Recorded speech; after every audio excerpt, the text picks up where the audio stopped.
All right, hello. Today's video journal, day 100.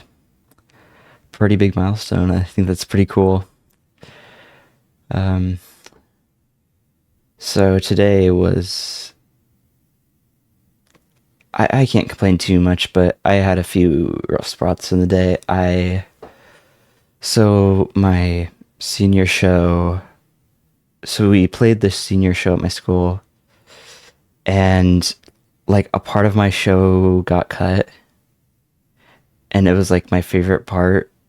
I don't know why, because my teacher said it was a good part before the show aired.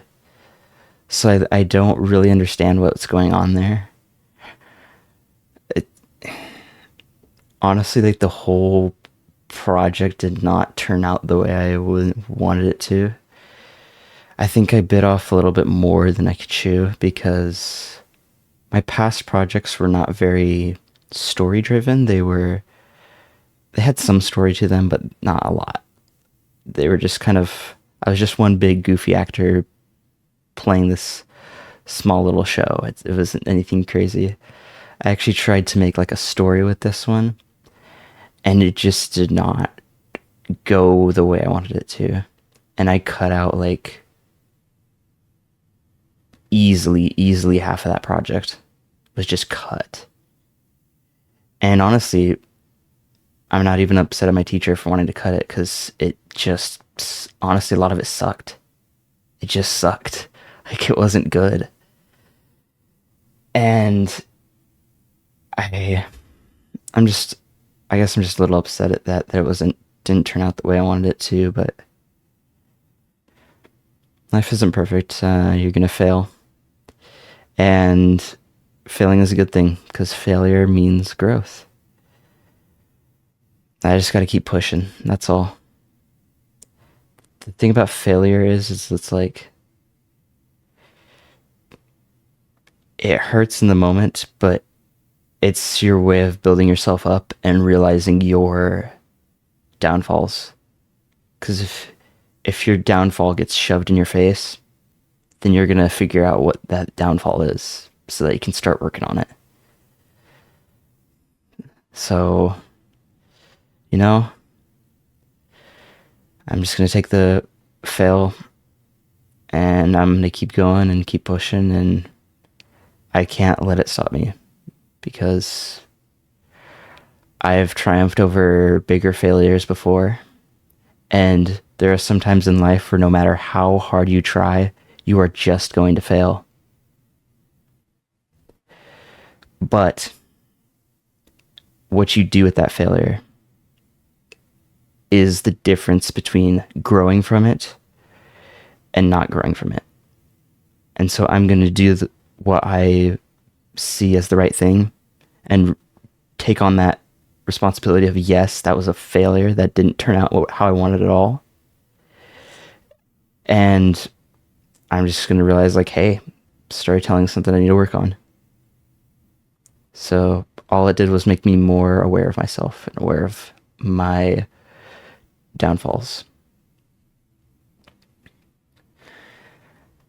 The prompt that I wrote about tonight was I worry about, and honestly, some days I worry about not making it in like content creation.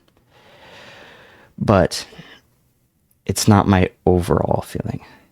I just have days every once in a while where I do fall in that rut. I think today specifically, I felt that more than I have in a really long time because of that failure with my project. But I don't know. Sometimes I just worry like, am I gonna have good enough video ideas that people are gonna want to click? Am I gonna have good enough thumbnails? I'm no artist, so I'm gonna be really pushing myself with thumbnails because I'm just not a very artistic person. And that's the one thing I do worry about a little bit. But despite all of that, despite some days having that lower confidence, I realize I have to take it one step at a time.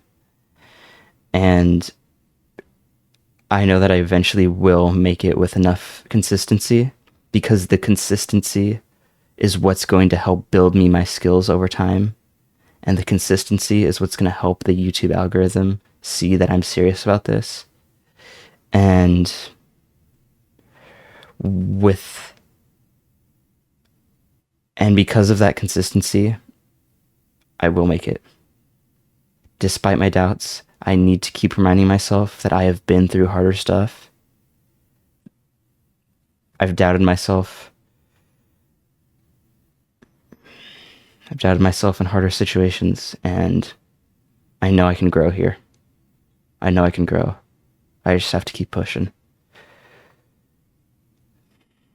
In order to become a better person, you have to fail over and over and over again. And it's going to hurt. But if you don't feel that pain, and if you don't fail, then you never improve. So you just got to take failure. The way you treat failure is what really shows who you are, not the failure itself. All right, well, thanks to anybody who's watching, and I'm going to become a consistent content creator in 2025.